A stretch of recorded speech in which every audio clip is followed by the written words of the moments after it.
설하기는 처음인데요. 제가 여러분께 질문 하나 하겠습니다. 올해 2023년도 대한민국의 핵심 키워드가 뭐라고 생각하십니까? 2023년. 생각 안 해보셨어요? 저는 자유통일? 이거는 올해의 키워드가 아니라 대한민국 역사 전체의 키워드고, 올해는 200석은 내년이죠, 총선은. 올해가 아니에요. 저는 간첩이라고 생각합니다. 간첩. 작년부터 청주 간첩 잡혔고, 올해 1월에 문재인 5년 동안 이 증식한 바이러스처럼 증식한 간첩들이 막 쏟아져 나와요. 제주도 간첩, 창원 간첩, 뭐 서울은 말할 것도 없고, 그 다음에 양산에도 한 마리 있죠. 아무도 안 잡아도 다 아는 간첩 있고, 이틀 전에도 제주도에 그 진보당 제주도당 위원장이 체포됐어요. 간첩 혐의로. 여러분 아시죠? 뉴스 보셨잖아요. 농민 무슨 사무총장하고. 지금 간첩이 경찰 수보다 더 많아서 경찰이 잡을 수가 없대요, 지금. 그렇게 간첩이 많습니다. 자, 그런데, 자, 제가 4.3 사건들 오늘 얘기를 또 안 할 수가 없어요. 또 중요한 판결이 있기 때문에. 태영호 의원이 얼마 전에 4.3은 김일성이 일으킨 것이라고 했다가 민주당이 국회에다가 징계안을 제출했습니다. 태영호 의원에 대한. 그리고 국민의힘이 선관위가 태영호 의원한테 입 닫으라고 했어요. 입 닫아라. 그러면서 지역 민심에 반하거나 국민 정서에 반하는 말을 하지 마라. 아니, 정치를 헌법과 법률에 따라 하는 거지 국민 정서법으로 합니까? 그렇게 인기 따라갈 거면 연예인을 해야지 왜 정치인을 합니까? 그러니까 태영호 의원, 거기 국민의힘 어차피 소용없으니까 탈당하고 우리 자유통일당으로 오세요. 오세요. 어차피 거기 내년에 공천 받기도 글렀어요. 그리고 진보당에도 지금 간첩 잡혔죠. 그 다음에 정의당 말할 것도 없죠. 모든 곳에 간첩이 다 있는 거예요, 지금. 근데 유일하게 간첩이 없는 정당이 하나 있습니다, 우리나라에. 어디죠, 거기가? 네. 안 가르쳐줘도 다 아시네요. 우리는 간첩이 들어올 수가 없어요. 우리들은 10분만 얘기해보면 간첩인지 아닌지 다 알기 때문에 들어올 수가 없어요. 자, 그런데 그 문재인이가 4.3에 대해서 2020년에 먼저 꿈꿨다는 이유로 제주도민은 처참한 죽음과 맞이했다라고 했습니다. 애매하게 말했죠. 꿈꿨다. 이게 무슨 말인지. 제주가 죽었다. 이게 무슨 말인지 애매해요. 하지만 조금만 생각해보면 제주도민이 무슨 꿈을 꿉니까? 그 먼저 꿈꾸었다는 그 꿈은 남로당의 적화통일의 꿈, 공산화의 꿈인 것입니다. 누구나 다 알죠. 근데 아까 김학성 교수님이 말한 거가 저 생각이 똑같아요. 거기에 대해서 어떤 국민도 언론도 정치인도 다 침묵해버린 거예요. 속으로만 그냥 극소수 우리 같은 사람만 부글부글했지. 그러니까 문재인이 간땡이가 부어서 배 밖으로 나와버렸어요. 그래서 2021년도에는 뭐라고 했느냐. 완전한 독립을 꿈꾸고 분단을 반대했다는 이유로 국가폭력은 제주도민에게 빨갱이, 지가 빨갱이라고 했어요, 문재인이. 빨갱이, 폭동, 반란이라는 이름을 뒤집어 씌워 무자비하게 죽였고 피해자를 가해자로 둔갑시켰습니다. 라고 말한 거예요, 문재인이. 여기서 명확하게 문재인은 밝힌 겁니다. 제주 4.3 사건의 피해자는 남로당이다 라고 밝힌 거예요. 왜? 그 말에 의하면 뭡니까? 제주 4.3의 피해자는 그동안 빨갱이라고 불려왔던 사람이다라고 한 거잖아요. 그게 누구예요? 남로당이지. 그리고 피해자를 가해자로 둔갑시켰다.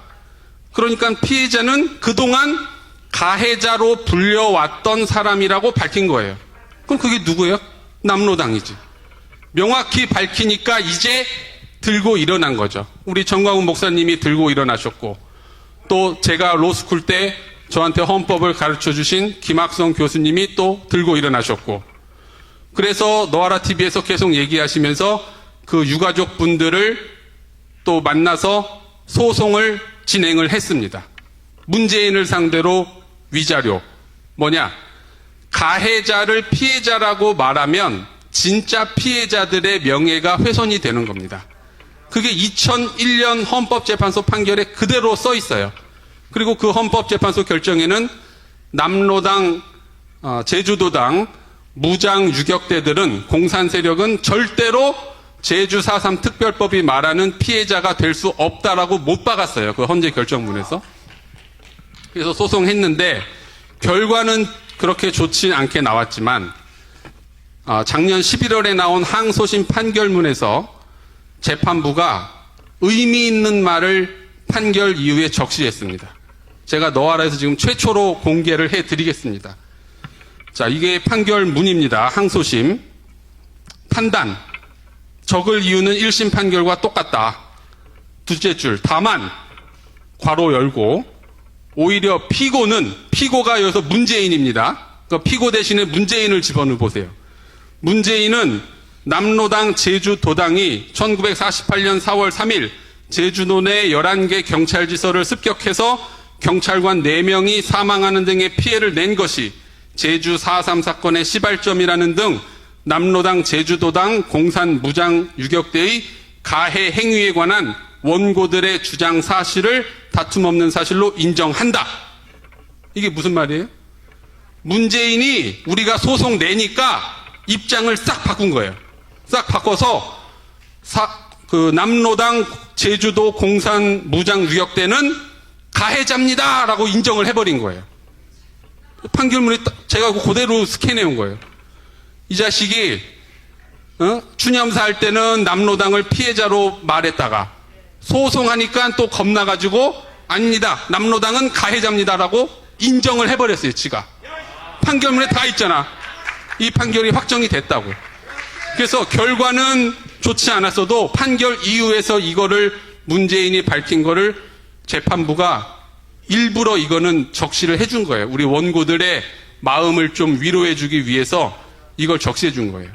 그러니까 민주당, 국민의힘, 문재인도 이걸 인정했는데 당신들이 왜 인정 안 해? 그러니까 앞으로는 민주당 몰랐지 이거. 문재인이도 지금 남로당을 가해자로 인정을 했다는 거. 그리고 여러분, 이 4.3이 북한이 개입을 했냐 안 했냐? 이거 우리가 집구석에서요 머리만 조금만 생각해보면 바로 알 수 있습니다. 태영 의원이 왜 그렇게 얘기했다고 그랬어요? 북한에서 나는 그렇게 배웠다. 북한에서, 그건 거짓말이 아니겠죠, 당연히. 북한에서 김일성이 한 걸로 가르친 거예요. 그리고 엊그제 뉴스 보니까 4.3 인민봉기라고 가르친대요, 북한에서는. 그리고 그 김달삼 이런 주동자들을 열사, 민주화 열사라고 부른대요, 북한에서. 근데 이런 가정을 해보세요. 진짜 북한이 4.3에 아무런 개입을 안 했다라고 가정을 해보세요. 그리고 그게 4.3 진짜 민주화 운동이라고 가정해보면 북한 입장에서는 그 4.3은 진짜 죽일 놈들이죠. 자기들은 적화통일해야 되고 공산화해야 되는데 민주화를 한대. 완전히 때려 죽일 놈들이지. 근데 왜 그거를 인민봉기라고 띄워주고 내가 김일성 내가 일으켰다. 그럼 자기 자살행위잖아요. 이걸 왜 하겠냐고. 그럼 그 말은 뭐예요? 가정이 잘못됐다는 거예요. 북한이 전혀 개입하지 않았다라는 가정을 잘못 설정했다는 거죠. 그럼 개입했다는 거죠. 광주도 똑같아요. 광주 사태, 여순 사태 똑같습니다. 지금 북한에 5.18 공장이라는 이름의 공장이 여러 개 있습니다. 5.18 공장. 구글에서 한번 여러분 5.18 공장 검색해 보세요. 통일부 홈페이지에 나와 있습니다. 5.18 공장. 5.18이 진짜 민주화 운동이라면은 북한 입장에서 그거 때려 죽일 놈들이죠. 자기는 공산화해야 되는데 왜 민주화를 해? 그러니까 이거 여러분 우리 집에서 생각만 해보면 바로 알 수 있는 문제예요. 자, 그리고 그 USB를 간단히 언급하고 내려가겠습니다. 자, 엊그제 제주 간첩 그리고 창원 간첩들이 북한의 지령을 받았다고 합니다. 근데 어떤 지령을 받았어요?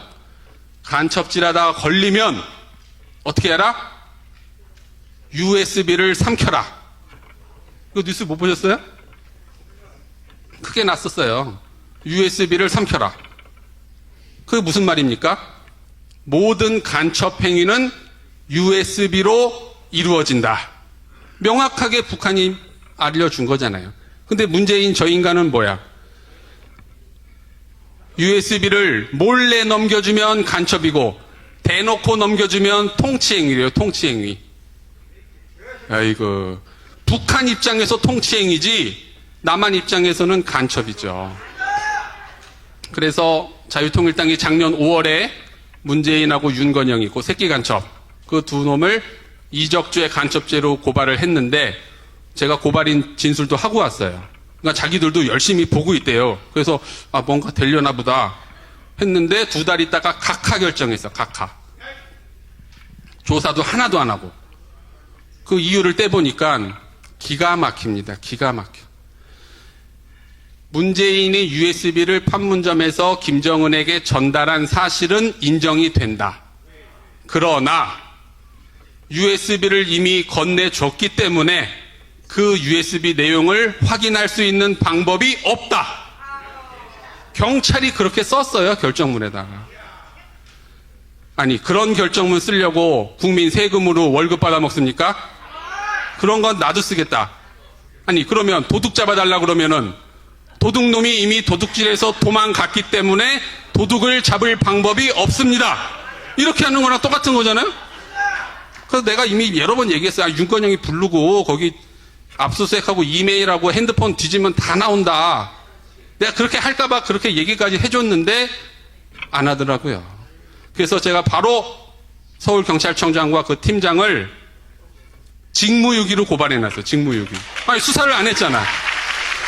그래서 공수처에 고발했는데 저기는 고발만 해놓으면 그냥 그다음부터는 침묵이에요. 침묵. 왜 있는지를 모르겠어. 공수처는. 지금까지 기소한 것도 아마 하나밖에 없을걸요. 그래서 이제 그 사건은 중앙지검에 이의 신청을 해놨는데 어제 목사님이 설교 때 말씀하신 게 저도 똑같은 생각이에요. 지금 정권이 문재인을 봐주려고 하는 것 같아요. 앞만 봐도. 이재명이 하나 집어넣고 끝내려고 하는 것 같아요. 아니, 한 명을 집어넣으면 문재인을 집어넣어야지 이재명을 집어넣습니까? 문재인이가 훨씬 잘못했는데 지금 서해 공무원 사건도 다 빠져나갔죠. 그 다음에 강제 북송 사건도 다 빠져나갔죠. 울산시장, 원전 하나도 다 빠져나갔어. 지금 문재인을 집어넣을 수 있는 게 USB 사건 간첩죄 하나밖에 없습니다. 지금 이거 반드시 수사해야 되는데 그 사건 이의 신청해서 제가 지금 서울중앙지검 공공수사 1부에 그게 배당이 돼 있어요. 그 부서가 서해 공무원 사건을 탈탈 턴 부서예요. 다행히. 근데 거기는 수사 의지가 있거든요. 그때 다 구속을 4명을 구속시켰어요. 거기서 그때 정의용 해가지고 4명을 구속시킨 부서에 갖고 있는데 지금 이 서울중앙지검 공공수사 1부 검사님들의 손에 대한민국의 미래가 달려 있습니다. 지금. 그래서 반드시 문재인이 잡아놓고 내년 200석이래. 이루어서 20석은 우리 자유통일당이 20석 합시다. 그리고 자유우파 200석 해서 그러기 위해서는 다음 주에 어디를 나와야 됩니까? 3.1절에 광화문에 모입시다. 감사합니다.